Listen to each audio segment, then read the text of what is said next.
diesem Tutorial sehen Sie, wie die Brainloop Secure Rooms Next Generation App für iOS-Geräte installiert und eingerichtet wird.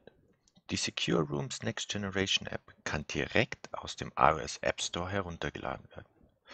Nachdem die App heruntergeladen und installiert wurde, finden Sie diese auf Ihrem Gerät. Innerhalb der Anwendung kann anschließend ein Benutzerkonto eingerichtet werden. Durch Klicken auf Konto hinzufügen werden Sie aufgefordert, Ihr Benutzername und Passwort des registrierten Accounts einzugeben. Nachdem der Benutzer der Secure Rooms Next Generation App zugestimmt wurde, muss ein separater Zugangscode angelegt werden. Der Zugangscode muss den angezeigten Mindestanforderungen entsprechen und dieser wird bei jedem Öffnen des Benutzerkontos abgefragt.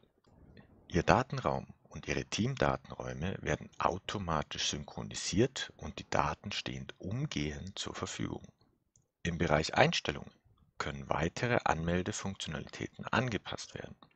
Es besteht die Möglichkeit, den Zugangscode zu ändern, die zeitlich bedingte automatische Sperre anzupassen und die Verwendung des Fingerabdrucks oder der Gesichtserkennung anstatt des Zugangscodes zu verwenden. Die Funktionen und Arbeitsweisen im Zusammenhang mit Ihren Dokumenten und Dateien können Sie in dem Tutorial Secure Rooms Next Generation App Funktionen entnehmen.